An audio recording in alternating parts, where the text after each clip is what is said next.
It's 16:52 on the 11th of August, and this is my second upload for today with regard to the individuals that have been partaking and intruding upon my spiritual experience that really kicked off in 2006, and which locals in the community have really done dastardly acts of heresy and blasphemy against.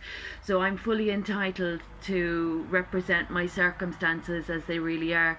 This community, regardless of how it portrays or sways or swindles the truth, whatever direction, to create a fairy tale, unfortunately needs to come to terms with the reality and tell it as it is.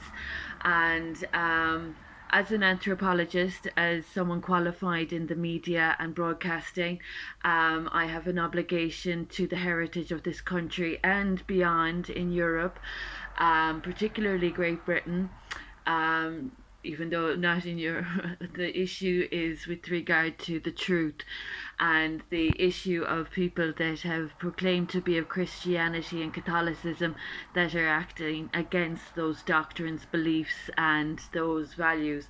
Now, apart from the fact that these people have been heretical, to say the least, and have of COVID-19 research from my portfolio been guilty, these culprits have been guilty of offending COVID-19 origins that have begun with my research and recovery systems and programs with the narcotic addiction systems and studies of recovery.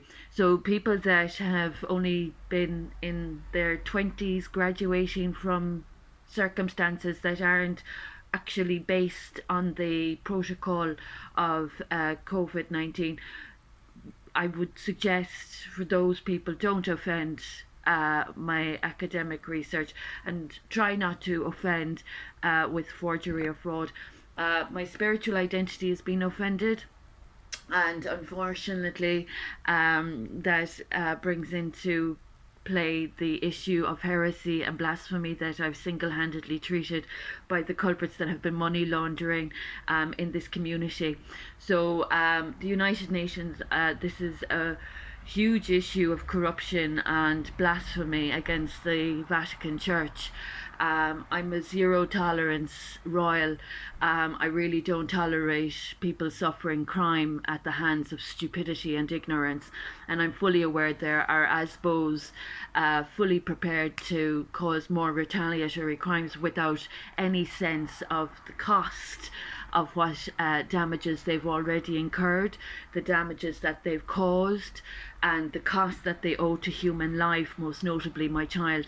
So those people that are playing ignorant with faith or with fallacies and fairy tales regarding my farms or any fraud that they're continuing on the road or path of, they might be a little bit conscientious about the casualties of their friends and family, which is quite dangerous already.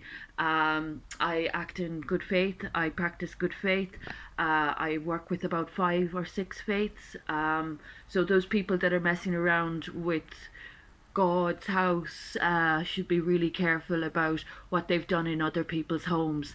So those people that have ignored that I am of state protection, royal protection, international protection, humanitarian protection, those people that aren't able to process the minutiae, the fine detail of the facts of this circumstance, those people that aren't balancing up their sheets properly, those people that are tweaking the details and information to suit themselves to pounce where they have really got to pray.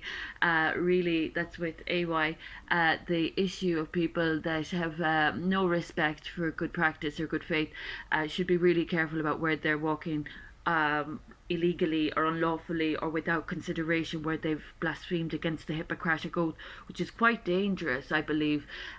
Those that offend the Hippocratic Oath or any academic policies regarding research is always a huge offence.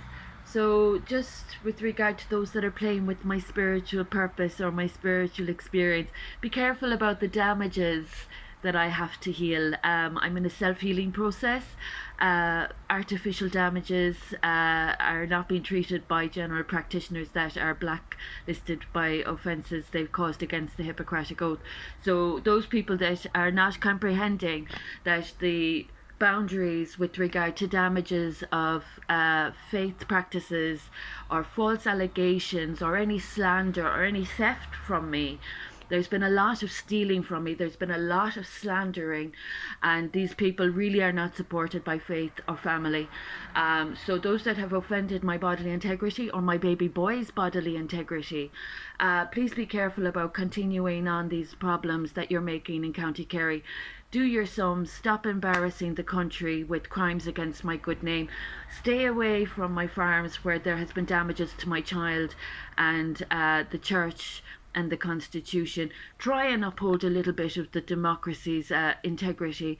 The embarrassment of corruption with bad faith practices and people being affected with mental health matters, that's very dangerous.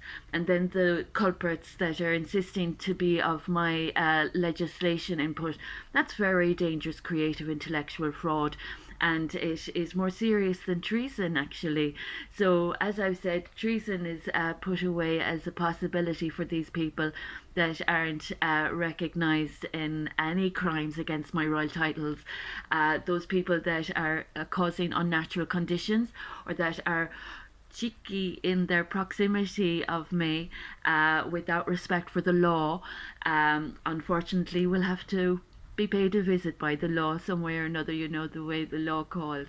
So I hope the Garda Síochána haven't forgotten the dangers of crimes being conducted or supported against me. There have been casualties through no fault of the culprit's own misdemeanours. And those that are exacerbating that debt that they owe me, I can't say enough how concerned I am for the little children of those people that are eating off my table from meals that, honest to goodness, there is no honourability from at all. Stealing from a mother is quite dangerous, and not honouring your debts is even more dangerous, and exacerbating any more crimes against any faith, that's quite serious as well.